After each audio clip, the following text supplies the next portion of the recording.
और अन्य किसी का भी खाता नहीं खुल रहा है। सारण जिले में 10 विधानसभा की सीटें हैं, जिसमें बीजेपी को 4 सीटें मिलती हुई नजर आ रही है और आरजेडी को 5 सीटें मिलती हुई नजर आ रही है। वहीं जेएसपी पार्टी को एक एक सीट मिलती हुई दिखाई दे रही है। वहीं प्रशांत किशोर की पार्टी को एक सीट मिलती हुई नजर आ रही है और अन्य किसी का यहां पर खाता तक नहीं खुल पा रहा है। दोस्तों, अब हम बात करने वाले हैं शेखपुरा जिले में विधानसभा की 2 सीटें हैं। शेखपुरा का एग्जिट पोल है, 2 सीटों में से बीजेपी को यहां पर कोई भी सीट नहीं मिल रही है, वहीं आरजेडी को 2 में से 2 सीट मिल रही है और अन्य किसी का कोई भी खाता नहीं खुल रहा है। यानी दोस्तों, बीजेपी को नुकसान होता हुआ दिखाई दे रहा है, इंडिया गठबंधन को फायदा होता हुआ दिखाई दे रहा है। 2 में से 2 सीटें हैं आरजेडी के खाते में जाती हुई नजर आ रही हैं। अब हम बात करने वाले हैं मुजफ्फरपुर जिले की। दोस्तों, मुजफ्फरपुर जिले में विधानसभा की 11 सीटें हैं और यहां पर डाटा निकल कर आ चुका है।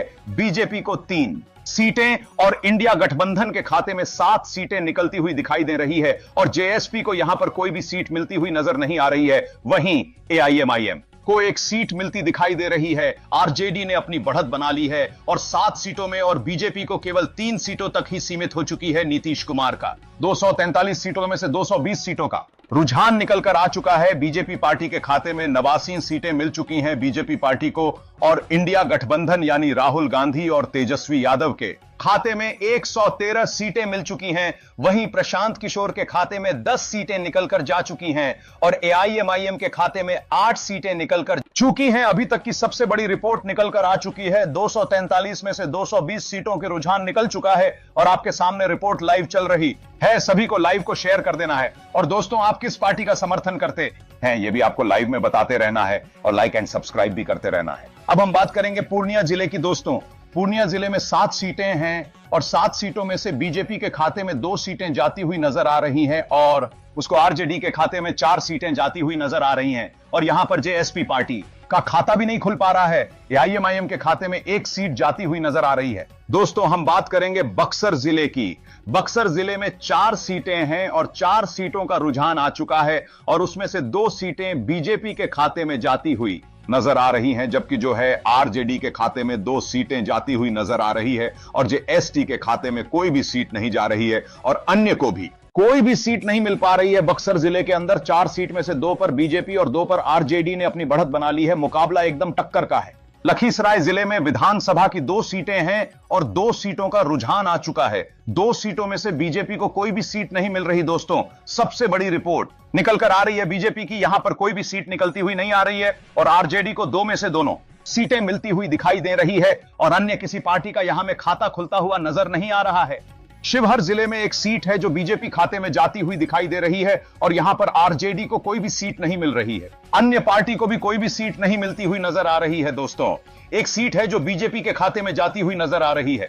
243 सीटों में से 234 सीटों का रुझान आ चुका है। बीजेपी खाते में 94 सीटें जा चुकी हैं और इंडिया गठबंधन के खाते में 121 सीटें जा चुकी हैं।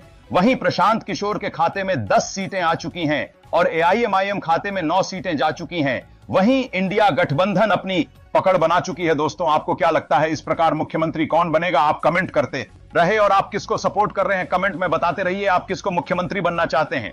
पश्चिम चंपारण जिले में विधानसभा की 9 सीटें हैं और 9 सीटों में से बीजेपी के खाते में 6 सीटें जाती हुई नजर आ रही हैं। बीजेपी 6 सीटों के साथ में बढ़त बनाए हुए हैं और इंडिया गठबंधन को 2 सीटों के साथ बढ़ रही है और जेएसपी के खाते में 1 सीट जाती हुई दिखाई दे रही है और अन्य किसी पार्टी को कोई भी सीट नहीं मिल पा रही है। बीजेपी ने यहां पर बढ़त बना ली है। 6 सीटों के साथ में बीजेपी पार्टी को फायदा हो रहा है क्योंकि उस समय पर मोदी और नीतीश ने दौरा किया था, जिसकी वजह से हो सकता है कुछ फायदा मिल रहा है बीजेपी पार्टी को। 243 सीटों में से 243 सीटों का रुझान आ चुका। बीजेपी पार्टी को 100 सीटें मिल चुकी हैं और इंडिया गठबंधन यानी तेजस्वी यादव और राहुल गांधी की पार्टी को 123 सीटें मिल चुकी हैं। जी हां दोस्तों, 123 सीटें मिल चुकी हैं और प्रशांत किशोर के खाते में 11 सीटें मिल चुकी हैं और एआईएमआईएम के खाते में 9 सीटें मिल चुकी हैं। इंडिया गठबंधन ने बढ़त बना ली है। दोस्तों, इंडिया गठबंधन ने सबसे ज्यादा सीटें प्राप्त कर ली हैं और यहां पर वह नीतीश कुमार बहुत कम सीटें प्राप्त कर पाए हैं। और दोस्तों, आप किसको मुख्यमंत्री बनना चाहते हैं कमेंट में जरूर बताइएगा। हैं आप किस करते रहे और आप किसका सपोर्ट करते हैं यह भी कमेंट बॉक्स में लिखते रहे हैं। दोस्तों शुरू करते हैं पटना जिले से।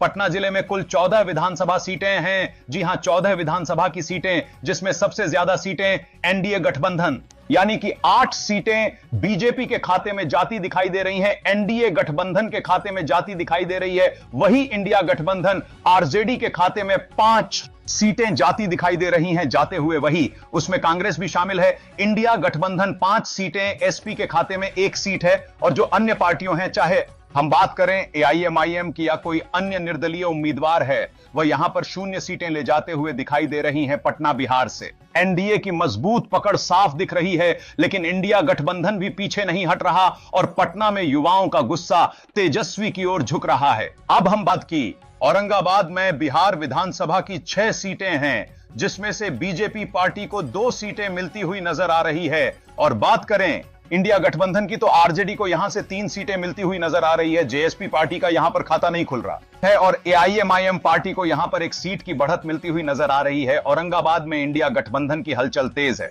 अब हम बात करेंगे दरभंगा जिले की विधानसभा सीटों के बारे में। दरभंगा जिले में 10 विधानसभा की सीटें हैं, जिसमें से बीजेपी पार्टी को 6 सीटें मिलती हुई नजर आ रही है। और बात करें इंडिया गठबंधन की, तो यहां पर 4 सीटें मिलती हुई दिखाई दे रही है।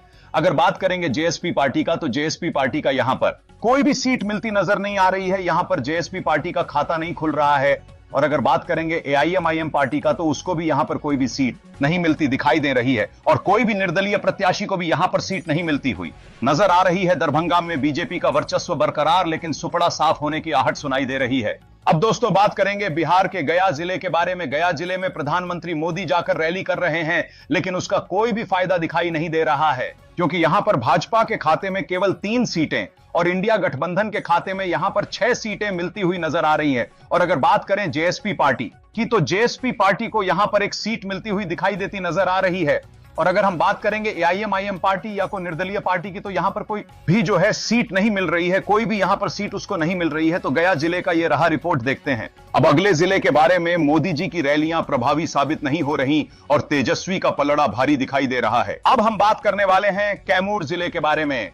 दोस्तों कैमूर जिले में 4 विधानसभा की सीटें हैं और 4 सीटों में से बीजेपी पार्टी को यहां पर 2 सीटें मिलती हुई नजर आ रही हैं और इंडिया गठबंधन पार्टी को भी 2 सीटें मिलती हुई दिखाई रही है। तो 2 यहां पर मुकाबला एकदम टक्कर का है। 2 सीटें बीजेपी के खाते में जाएंगी और 2 सीटें इंडिया गठबंधन के खाते में जाएंगी। और अगर बात करें जेएसपी पार्टी कि, तो यहां पर जेएसपी पार्टी को कोई भी सीट नहीं मिल रही है। और अगर बात करेंगे एआईएमआईएम पार्टी का या निर्दलीय पार्टी का, कोई भी यहां पर खाता भी नहीं खुल रहा है, यानी कोई भी सीट नहीं मिल पा रही है। कैमूर में बिल्कुल